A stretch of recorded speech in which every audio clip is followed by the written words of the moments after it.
मेरा नाम दीक्षा चौहान है। मैं हरिद्वार की रहने वाली हूँ। अभी हाल ही में जो स्नातक स्तरीय परीक्षा परिणाम जारी हुआ है, उस जिसे वीडियो वीपीडियो बोल रहे हैं, उसमें उत्तराखंड महिला वर्ग में मैंने प्रथम स्थान प्राप्त किया है। इससे पूर्व भी जब वीडियो वीपीडियो एग्ज़ाम हुआ था, जो कि रद्द हो गया था, उसमें भी मेरा चयन हुआ था। मैंने 2018 में पोस्ट ग्रेजुएशन गुरुकुल कांगड़ी विश्वविद्यालय से कंप्लीट की। उसके बाद कॉम्पिटिटिव एग्ज़ाम्स की तैयारी स्टार्ट की। स्टार्टिंग में मैंने 6 से 8 महीने बैंक एग्ज़ाम की तैयारी की, जिस 1-2 एग्ज़ाम भी दिए, लेकिन उनमें मेरा चयन नहीं हुआ। उसके बाद उत्तराखंड हाई कोर्ट में ग्रुप डी के फॉर्म आ गए। मैंने फॉर्म फिल किया, उसकी तैयारी की, उसमें मेरा चयन हुआ। कुछ समय के लिए जॉब की, लेकिन वहाँ मुझे सेटिस्फेक्शन नहीं था, तो मैंने 1 से 2 महीने में ही वहाँ से रिज़ाइन कर दिया और फिर यूकेएसएससी एग्ज़ाम की तैयारी दोबारा स्टार्ट की। लेकिन मुझे पता नहीं चल पा रहा था कि किस टॉपिक से किस तरीके से पढूँ, किस टॉपिक्स में से किस तरीके से क्वेश्चन बनते हैं, और कुछ टॉपिक्स क्लियर नहीं हो रहे थे। उस समय कोरोना काल के समय मुझे लोहाघाट वाले संजय सर की कोचिंग के बारे में पता चला। मैं सर से ऑनलाइन माध्यम से जुड़ी। उससे मुझे पता चला कि किस टॉपिक को किस तरीके से पढ़ना चाहिए और किस टॉपिक को कितना समय देना चाहिए।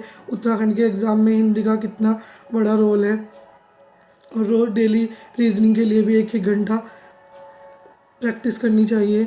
और जिससे मेरे काफ़ी वहाँ सर की कोचिंग से जुड़ने के बाद मेरे काफ़ी टॉपिक्स क्लियर हो गए, और धीरे धीरे मैंने एक स्ट्रेटेजी के साथ तैयारी स्टार्ट की।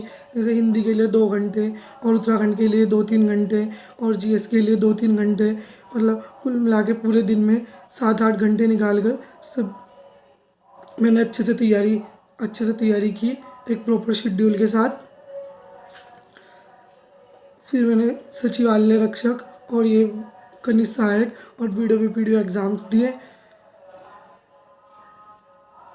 उनमें मेरा चयन भी हुआ, लेकिन कुछ समय बाद ही उत्तराखंड वीडियो वीपीडियो एग्ज़ाम की रद्द होने की खबरें फैल गई कि इस एग्ज़ाम्स में धांधली हुई है। तो उस समय मुझे बहुत दुख हुआ। मेरा मनोबल बहुत टूट गया कि एग्ज़ाम क्लियर होने के बाद भी जॉइनिंग नहीं होगी। जिस समय वीडियो वीपीडियो एग्ज़ाम हुआ था, उसी समय उत्तराखंड में लोअर पीसीएस प्री का एग्ज़ाम भी हुआ था, जिसमें मेरे 94-95 मार्क्स थे। उसमें लग रहा था कि उसमें वो क्लियर हो जाएगा, तो मैंने धीरे धीरे मेंस की तैयारी भी स्टार्ट कर दी थी। लेकिन जब लोअर पीसीएस प्री का रिज़ल्ट आया, तो उसमें मेरा 0.5 से रुक गया। उस समय मुझे बहुत दुख हुआ। इधर मेरा 0.5 से ये वाला एग्ज़ाम क्लियर नहीं हुआ, दूसरी साइड वीडियो वीपीडियो और सचिवालय रक्षक वो एग्ज़ाम क्लियर होने के बाद भी लग रहा था कि कैंसिल हो जाएंगे। उस समय मुझे बहुत दुख हो रहा था, और साथ साथ मानसिक उत्पीड़न से भी गुजरना पड़ रहा था, क्योंकि सबको लग रहा था कि जिन बच्चों का वीडियो एग्ज़ाम में मेहनत से सिलेक्शन हुआ है, उनको भी सब शक की निगाह से देख रहे थे कि इन्होंने भी कुछ सेटिंग की है तभी इनका सिलेक्शन हुआ है। लेकिन फिर भी मैंने अपनी पढ़ाई जारी रखी। धीरे धीरे दोबारा से पढ़ना स्टार्ट किया।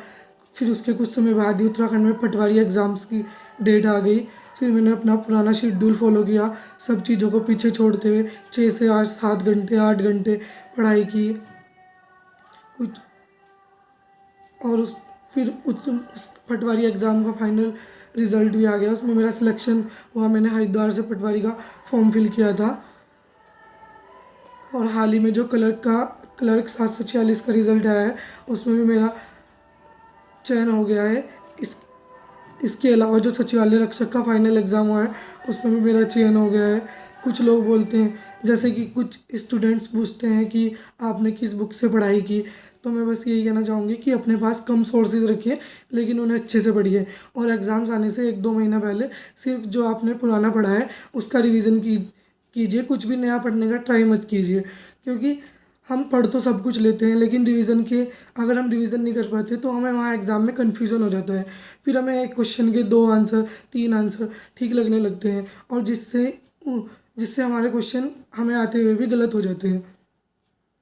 इसलिए जितना तो आपने पढ़ा है उसका बार बार रिवीजन करते रहिए। और मैं सभी स्टूडेंट्स से ये कहना चाहूँगी कि आशा निराशाएं तो जीवन का हिस्सा है। हमें लगातार संघर्ष करते रहना चाहिए जब तक हम अपनी मंजिल को प्राप्त नहीं कर लेते। अगर हमारा 0.5 1 मार्क्स या 2 मार्क्स से रुक रहा है, यानी कि हम काफ़ी सिलेक्शन के काफ़ी क्लोज़ है, फिर हमें पीछे नहीं हटना चाहिए।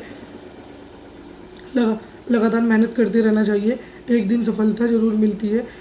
जब वीडियो एग्ज़ाम रद्द हुआ था, उस समय मुझे भी बहुत दुख हुआ था।